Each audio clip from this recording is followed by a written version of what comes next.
Suburban Fantasy. Rachel Lin Smith is a normal teenage girl, 16 years old, really shy, chronically shy, has a number of geeky friends, likes video games, likes art. She's half Asian, half Canadian, and she lives in Canada, just as a normal life, goes to school, nothing special about her, until one day she goes to a party at a popular girl's birthday party, the most popular girl in school named Tanya Dayton. She goes to a birthday party and she meets a vampire, evil serial killing vampire that turns her into a vampire as well against her will, and she manages to escape from him, even though he's some creepy serial killer who has weird plans for her. She manages to escape, and she escapes back to Oakville, where she meets up with her friends, and that's where this chapter begins. Alright, so, it's Act 2, Changes. Chapter 5, I Thought You Were a Vegetarian. That's the name of the chapter. Alright. Give me blood, said Andrew, after growling into his mic. Even though he was sitting in his living room on his comfortable black couch, Andrew really was really a soldier. He was a hero of the people, a man who had won many victories. Sure, it was all just a fantasy on his TV, but that didn't make it any less engaging. Remember, stick with your teammates, ah-ha-ha-ha, Bilal told him with a laugh. Ah, bros before blood. Bilal wasn't in the room with him, but Andrew could hear Bilal's voice through his headset as if they were standing side by side, and in Gears of War, they were. Bilal pulled out his machine gun and fired a couple shots into the concrete wall before reloading. Andrew rolled out from the spawn zone, the room his team started in, and he hid behind a shack. He knew the other team was just coming out of their spawn across the map.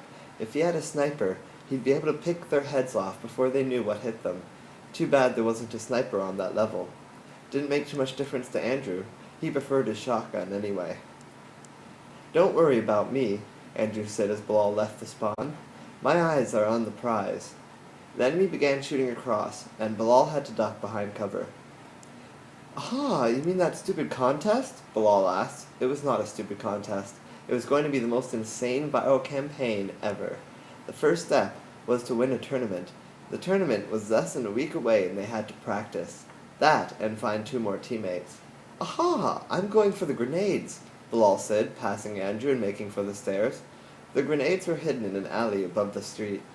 No point, said Andrew as he noticed the notifications at the bottom of the screen. Says the no-micers got 'em. The game had matched them with 2 random teammates automatically, and it was Andrew's bad luck that neither one had a microphone. Couple that with the fact that Andrew hadn't seen either of them since the beginning of the game, and he figured they weren't likely to be any help. Hey Bilal, Andrew said, changing the topic while they had a moment behind cover. I'm feeling kind of bad about Rachel. Aha, like you miss her? Asked Bilal. I don't think that's normal, dude. No, Andrew told him. It's like I feel guilty we didn't try harder to find her. There was nothing we could do, Bilal said. Sometimes that's life. Sometimes I hate life, Andrew said. He made a glance around the corner to see where the enemy was, and was surprised to find they were coming straight across. He withdrew his head as a shot soared past. They don't waste any time, he told Bilal. Are they coming? Bilal asked, hiding cowardly on the other side of the same shack. Make for the grenade alley, Andrew told him. Go, go, go! The entire team turned the corner as Bilal and Andrew were halfway up the stairs. They opened fire with their machine guns and hit Andrew for more damage than he would like. He turned the corner, his screen almost entirely red. Holy crap, Jesus! Andrew swore. Bilal came running after him. Ha ha ha! Bilal exclaimed in the most peculiar way. They almost had me! Andrew and Bilal got to the end of the alley, knowing the whole time it was a dead end, but trying not to think about it. We're so screwed, Andrew told Bilal. All 4 enemy players turned the corner at the same time, their shotguns at the ready. They wanted to humiliate Andrew and Bilal, but that wouldn't be so easy. There was an explosion, and one of the enemy players was blown up. So at least now they knew what the no-micers did with the grenades. Planted them with the grenades on the grenade spawn. It was a cheap strategy, but Andrew had to admit it might have saved their lives. Any ideas? Bilal asked as the other team brandished their shotguns menacingly. Andrew pulled out his own shotgun. We can take them, Bilal. Not a chance, Bilal said, but I'll cover you. He sprayed his gun at them, keeping them back as Andrew charged forward. Andrew jumped into a roll just in time to dodge the first man's shot. Whoa! Coming up, Andrew meleeed the player, bringing his shotgun to bear on the stunned man. It was called two-piecing. The melee automatically lined Andrew's gun for a shot to the chest. It was a devastating attack that could kill anyone in a split second. Andrew didn't have a chance to complete the move, however, as the enemy player's teammate came in with a chainsaw and cut Andrew in half. The all too familiar death screen popped up, and a young kid's squeaky voice rang out from the other team. "Wow, man," he said, sounding no older than 9 or 10. "You really sucked." "Isn't it past your bedtime?" asked Andrew irritably. He was angry at himself for dying so fast. The game was like real life. Once you died, there was no coming back. Not until the next round, anyway. Scene change. Scene change. Scene change. Rachel wasn't sure how long Ian stood there staring at her. It felt like forever, but it could have been the blink of an eye. Rachel suddenly found herself extremely self-conscious. For one, there was a little blood on her collar. She hadn't even noticed it until just then. Could he be staring at it? What would he think? "This was a mistake," she said quietly. She turned to leave, but Ian caught her hand. "Don't go," Ian begged her with pleading eyes. Rachel didn't know what to say or where to start. She wished she could just say the right thing, and everything would make sense. But how do you tell someone you're a vampire? "Can we talk somewhere in private?" she asked him. "Yeah," he said. "Come in." He still hadn't let go of her hand.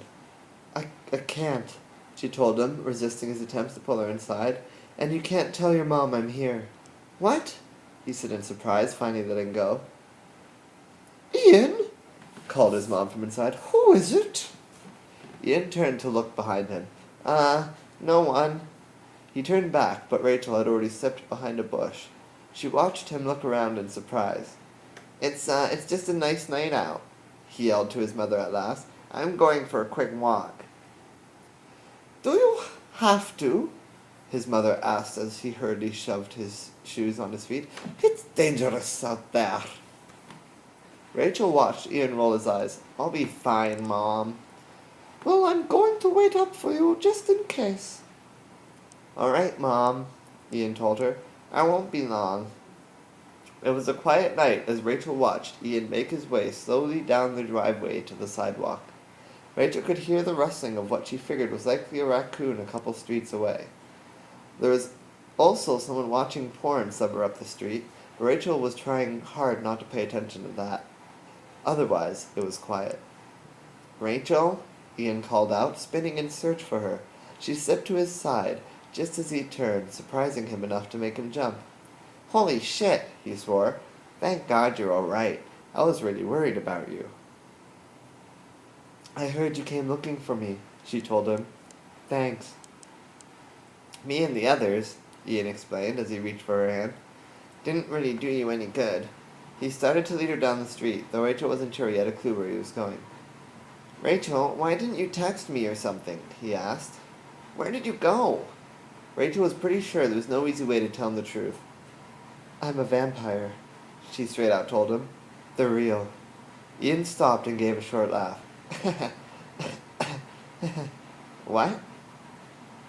"I'm serious," Rachel told him, talking as fast as she could.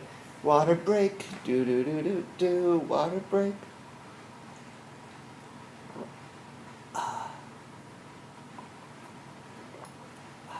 Water is good for you. Remember to drink lots of water. Water break, do, water break. "I'm serious," Rachel told him, talking as fast as she could. "At the bar, I met this creepy old man, and he turned out to be a vampire, and then he turned me into a vampire, and I had to escape. And now, I don't think I can go back to my normal life, but I don't know what else to do with myself." She took a couple deep breaths and waited for Ian's reply. For a moment, everything was still except for the odd passing car and the beating of Ian's heart. "You're really serious?" he asked in disbelief. That I'm a vampire? She asked. Please don't be scared of me. I swear to God I'm still myself deep down inside. I still feel like myself. You have to believe me. Believe that you're a vampire, he tried to say calmly, his voice cracking. He cleared his throat. Huh, huh, he said, clearly trying to stall as his brain choked on all the new information. If you're telling me the truth, can I see your teeth? Yeah, she said. She opened her mouth, but her teeth weren't extended yet. Wait, I got this. She focused on the rushing of Ian's blood and the smell of his skin. She imagined herself biting him, and like clockwork, her teeth extended. Ian jumped back in surprise again, his hand releasing from hers. That's impossible, he insisted a little louder than he'd expected. It felt good to be getting it off her chest, and it felt good he was starting to believe her. There's more, she told him. Watch this. She stepped to the sidewalk on the other side of the street and waved back at him. She slipped back to his side, and he jumped again, despite being ready for it this time. Jesus, he said with a shake of his head. Can you fly? Rachel frowned and rolled her eyes. Can you turn off your geek for like 10 seconds here? She said harshly. I'm in a lot of trouble. Ian nodded, and nodded, almost deliriously. I feel sick, he said slowly. Rachel took a step back in case he was going to throw up, but he didn't. Instead he swallowed deeply and asked, How did this happen? Rachel rolled her eyes. I already told you, she reminded him. Boop, boop, boop. It was a guy at a bar. A guy? Ian asked. A guy or a vampire? What do you think? She asked. She'd obviously wondered the same thing. Was she still human?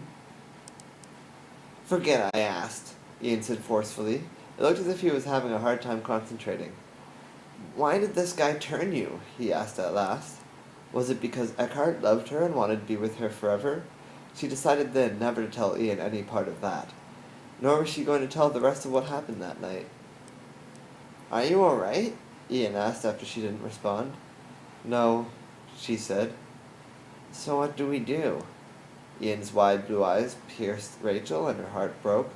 He looked so disappointed, or maybe she wasn't disappointed enough. After the long night she'd been having so far, she was starting to feel numb.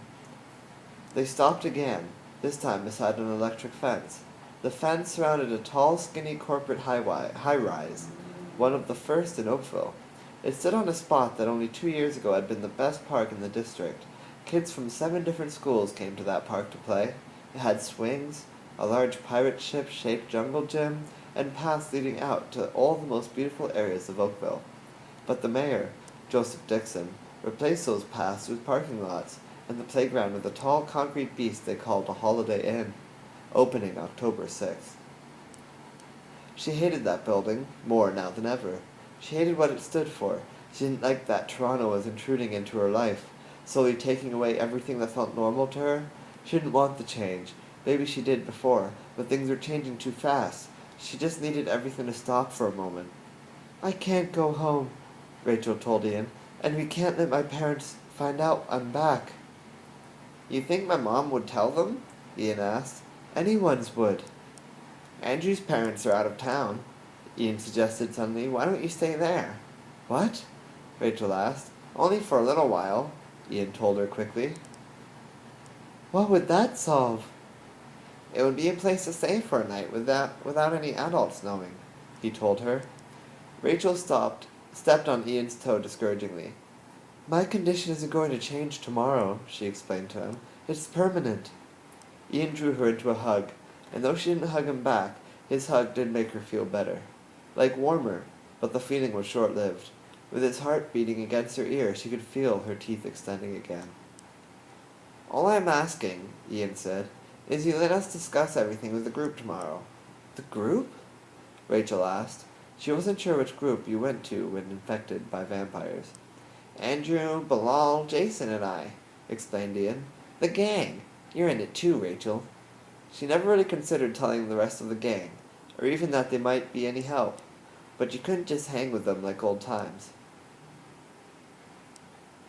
And what do we do when I wake up in the morning hungry as all hell and decide to take a bite out of Andrew or you? She asked. Ian finally released her. If you tell me you can control yourself, he said, if you promise me you're still my best friend, I'll believe you.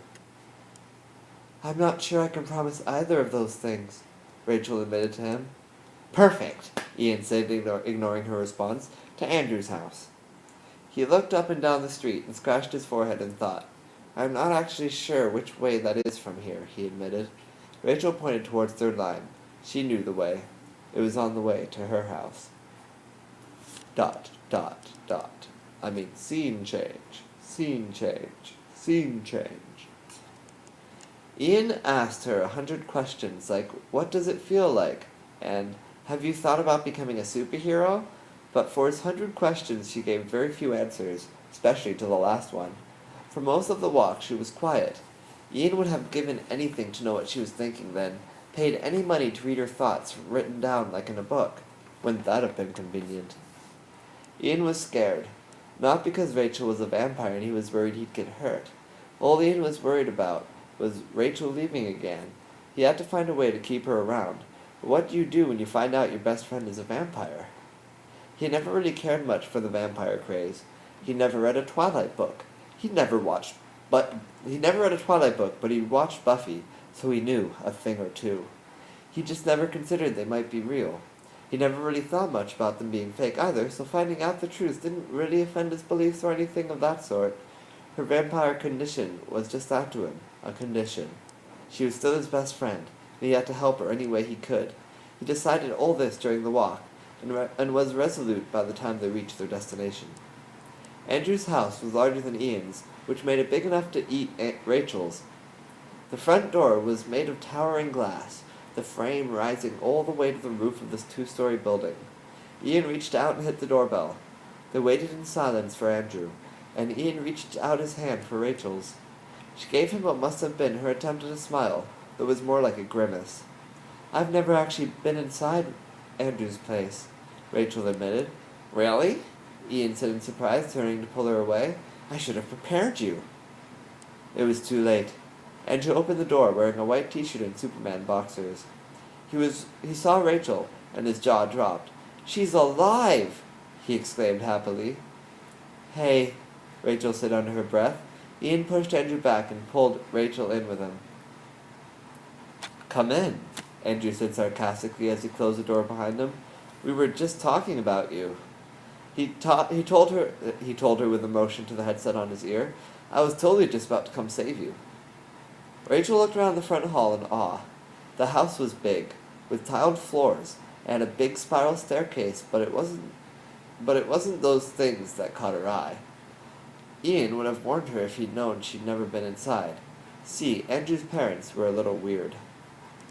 Is this from a video game? She asked, examining a large map on the wall. My parents are kind of fanatics, Andrew mumbled. He was understating. His parents were obsessed with an online role-playing game to the point that they made him create his own character in the world so they could spend more time together as a family. Andrew, Ian said impatiently as Rachel noticed the portraits going up the stairs with in-game characters doing heroic poses. What I'm about to tell you is kinda hard to believe. Okay, Andrew said distractedly with a wave of his hand. Tell me on the go. Bilal needs my help. Well, Bilal can wait, Ian said, following Andrew around the large, intimidating statue of a wyvern standing proud in the front foyer. In the living room, Andrew had been playing on his large plasma TV. Rachel followed Ian into the room, and again her jaw dropped. The entire room had been painted the war colors of the Orcs, one of the factions from the game. What if I told you vampires were real? Ian asked Andrew. Andrew paused his game. Like you have proof? He asked. Ian nodded. One turned Rachel. That's ridiculous, Andrew said. He pressed a button and spoke into his headset. Ian says Rachel's a vampire. Yeah, that's what I said. Andrew nodded to Ian. Bilal says prove it. Ian was about to tell Rachel to show him her teeth, when suddenly she appeared at Andrew's throat, and choke-slammed him into the couch. Holy crap, I believe you, Andrew said quickly. Rachel let go of his throat, and Andrew straightened up on the couch. "Seriously, dude," he said into his mic, "she's pretty convincing." Tell Bilal you're going offline," Ian told Andrew angrily. "Ian's having a fit," Andrew said into his headset as he got off the couch. "Tell him to come over tomorrow," Ian hissed to Andrew. "Like early, 8 or something." "8?" Andrew repeated in surprise. He didn't seem too enthused by the idea. "Ian says I have to go," Andrew said to his mic, "and he wants you to come over tomorrow for 8. Yeah, in the morning." Andrew muted his mic. "Bilal says no way." "Tell him it's a code red." "Andy says he loves you," Andrew told Bilal before kicking the power button on his Xbox and tossing his controller on the couch. It bounced off and hit the floor, hard. "Rachel has to stay here," Ian told Andrew. "Just for as long as it takes to figure all this out." "How long is that exactly?" "What's there to figure out?" asked Rachel. "I'm a vampire." "What's there to figure out?" Andrew repeated, his voice dripping with irony. "She's just a vampire." Ian didn't care. "Just because you're a vampire doesn't mean you can't live a normal life. Go to classes and see your family," he told Rachel. "Yeah, it does," she argued. "I can't even walk in the sun." Andrew stepped in. "To be honest," he said, 300 days out of the year I don't walk in the sun either. It's a personal choice." Oh, I don't know why I said that like Ian. "To be honest," he said, 300 days out of the year I don't walk in the sun either. It's a personal choice." "What about the other 65? asked Rachel. "We can figure those out as they come," Ian told her. "Just promise me you'll give me tomorrow." His phone vibrated in his pocket, reminding him that he had to get home or his mother would freak. "Well, I do have a good collection of vampire movies," Andrew said as he began going through his DVDs. He had black shelves covering an entire wall filled with movies and video games. Interview with a Vampire is a classic. Also, there's 30 Days of Night and Fright Night. Ian thought it was a good idea. "Take lots of notes," he told them. "I have to go. Just get some sleep and I'll be here early tomorrow." The last thing Ian heard as he left was Andrew asking, Are you hungry?" Ian hoped for Andrew's sake that her answer was no. Scene change. Scene change. Scene change. Andrew awoke the next morning to the smell of bacon and eggs. It was an unusual smell, as no one in his family had ever had time for breakfast. It was just a meal that was usually ignored. He groggily threw on his robe, checking his iPhone to see that it was just after 7. Far too early. There was also a text from Ian. And the text said, "Code red, Andrew's house, 8 a.m. Andrew's room was fairly small, but it had everything he needed. By that he meant a desk and a bed. On the desk he had his laptop and a 26-inch TV he used to play Xbox. His Xbox wasn't there now, though.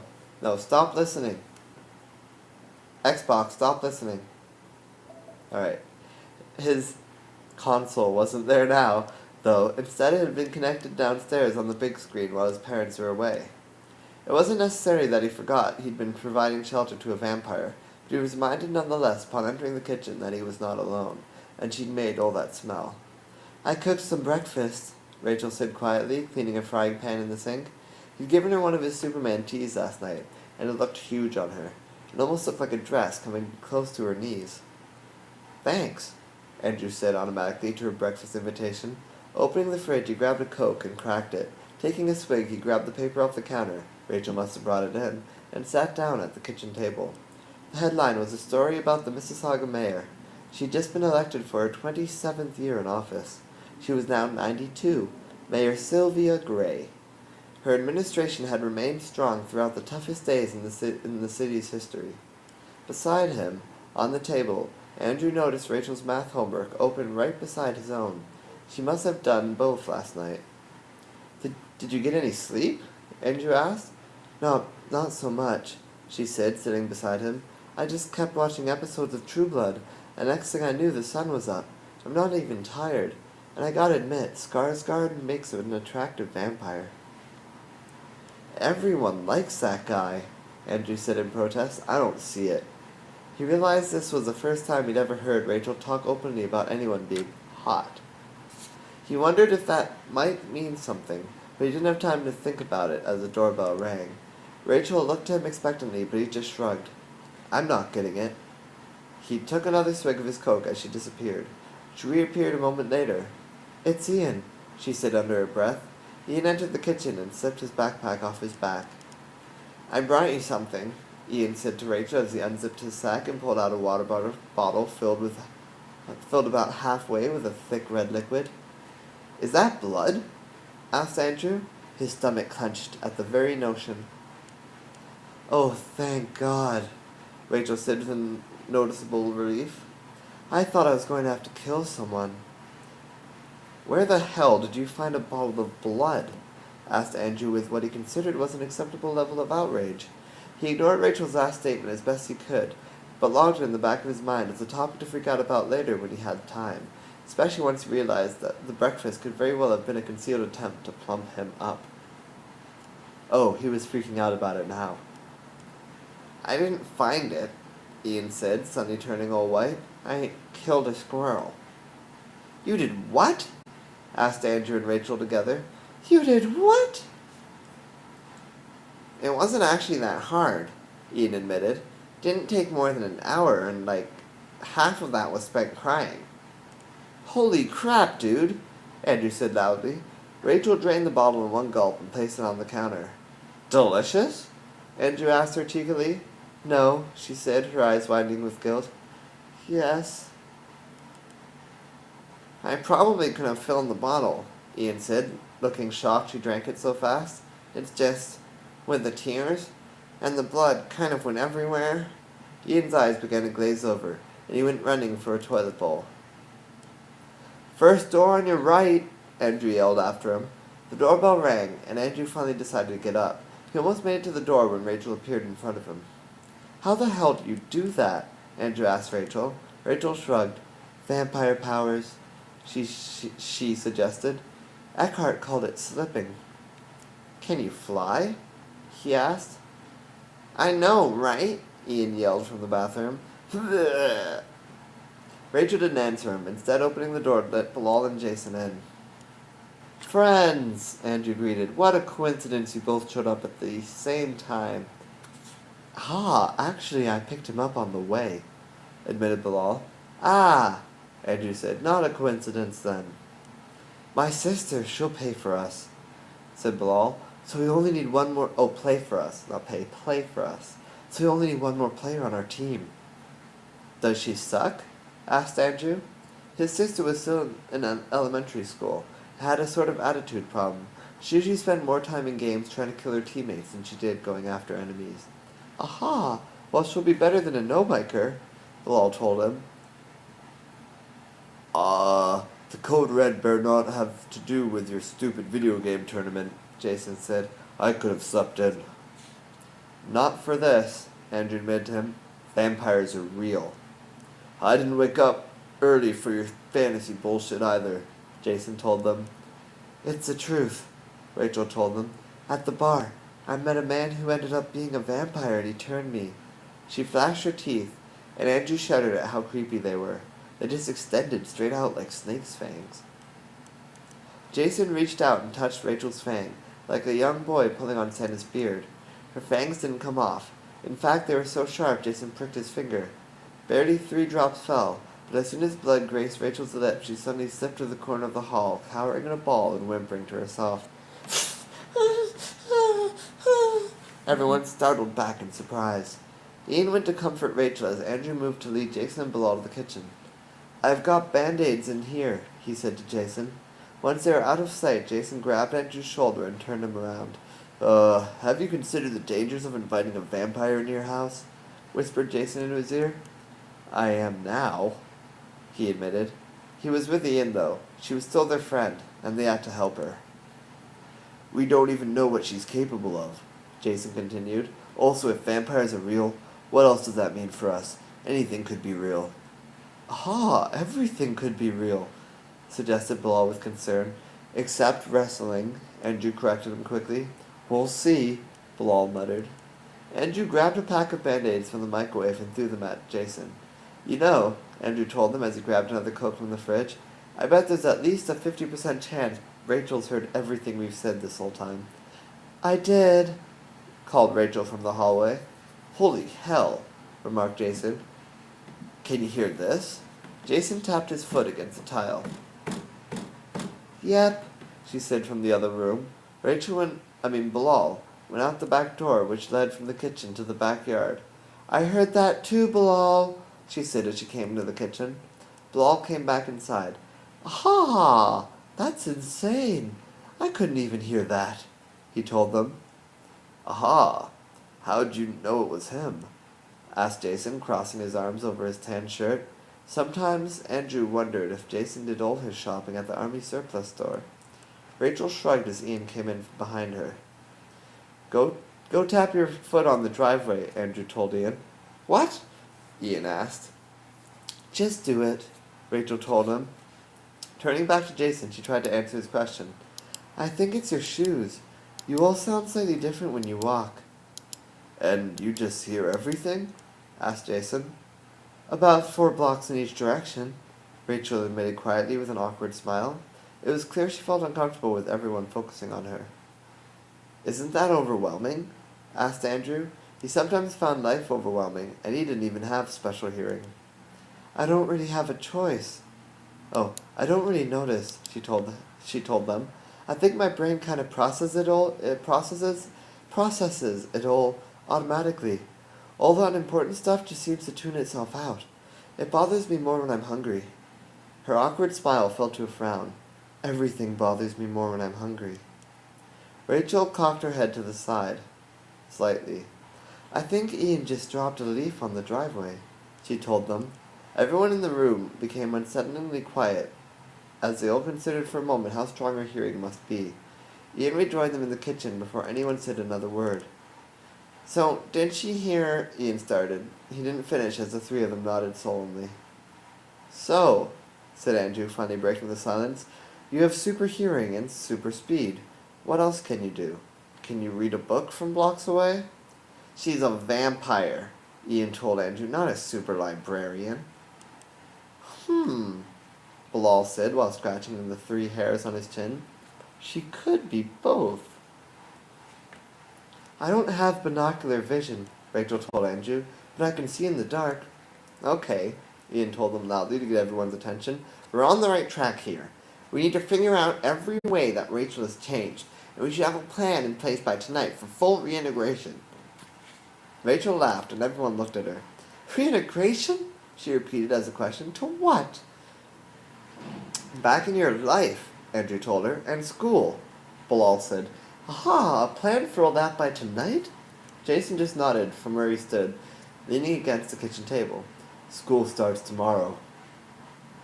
And how are we going to hide all this from my parents? Rachel asked, coming forward from the back of the group. What happens when we sit down for meals and all I can eat is blood? Have you tried eating normal food? Bilal asked. If she can't, and we try, it could be bad, explained Andrew. If her body was incapable of digesting food, it could end up trapped and rotting within her system. Probably not preferable. I have an idea, Andrew said at last. He opened a white cupboard and pulled out his mom's spice rack. Taking a pinch of salt, he sprinkled it on Rachel's finger. Taste this. She touched her finger to her tongue and then spit violently. She spit onto his tiles a few more times, her face twisted in disgust. Not a chance, she told them. All right, said Ian. That's okay. You can just pretend like you're eating, and toss the food when they're not looking. Or you can say you're not hungry, or that you just ate. I bet we can get away with those for a while. Aha, and how long do you think she'd go around killing squirrels before somebody notices? Asked Bilal. I thought you were a vegetarian, Jason pointed out. I am, Rachel said. I was. Well, said Andrew to the group, in a lot of different shows, the vampires got their supplies from blood banks and those kinds of places. Hospitals. Aha! So now you want to take healthy blood that's needed to save lives just to satiate her hunger? Asked Bilal. Bilal, Ian yelled. Shut up! He's right, Rachel said. Besides, I don't want it to be human blood. It can't. I don't think I could cope. Why don't you try calling farms? Jason suggested. Like slaughterhouses. They probably kill thousands of animals a day. Andrew immediately caught on. I bet if we call around to every farm in the area, we could find one willing to work out a deal with us for that blood. All right, Ian said to Andrew. You and Bilal work on that, while Jason and I take Rachel in the backyard to do some tests. Are you forgetting something? Asked Rachel. She opened the blinds to the large kitchen window. It was a very sunny day, with brilliant blue skies and fluffy clouds. It was the kind of day that called for everyone to leave their homes and enjoy the fresh air. Everyone but Rachel.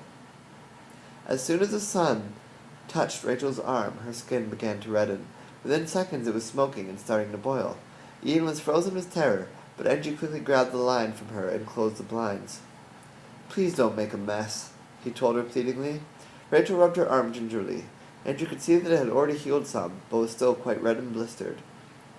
But sunlight is hitting you now, Jason said, referring to the glow getting through the blinds. It must just be direct sunlight that affects her, suggested Ian. Andrew could swear he could see the gears slowly turning in Ian's mind, but Andrew was already a step ahead. I have an idea, Andrew told them. Hold on. He left the kitchen and opened a closet in the hallway. He found exactly what he was looking for and pulled out the biggest of the bunch. What if she used an umbrella? He suggested as he returned to the kitchen. He handed the umbrella to Rachel. It was almost as long as she was tall, but Andrew figured the bigger it was, the safer it would be for her.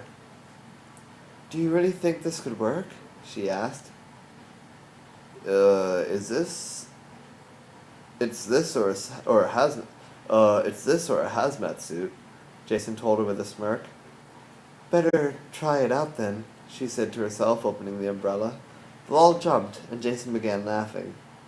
Aha! Don't you know it's bad luck to open an umbrella indoors? Bilal scolded them angrily. Jason continued laughing, and Andrew realized he wasn't laughing at Bilal. He was laughing at the umbrella, or more accurately, what was on the umbrella. An advertisement for his parents' favorite role-playing game. Scene change, scene change, scene change. Rachel didn't even care that her umbrella was tacky, and endorsed a game she'd never played. She hadn't expected to be able to walk in the sun ever again. And yet, with an umbrella, she could. She had to always keep the umbrella pointed at the sun. It was probably best she wear layers, but she was able to walk in the backyard and be a part of the group. Ian mentioned that she wouldn't need to use the umbrella when in the shade, or on cloudy days, but Rachel wasn't concerned. She was just happy to see things working out. After all, it had only been a day since she thought her life was over. They spent the day doing tests in Andrew's backyard. Speed tests and strength tests. They tested her eyesight and her sense of smell, even her sense of touch. They tested her lungs. Turns out she still needed to breathe, but found she could easily hold her breath for an indeterminate amount of time. After 10 minutes, she decided to stop. You're not going to like what I'm going to suggest next, but I think it's important, Jason told them, pulling out a Swiss Army knife. Ian motioned for him to continue. I think we should test how fast she heals. With that knife? Ian asked in obvious disagreement. Is that even sterile? By this time it was nearing 7 and the sun was just crossing beneath the horizon. Not a chance, Rachel said as she dropped her umbrella. She wasn't exactly a big fan of pain. It was even worse when she knew it was coming.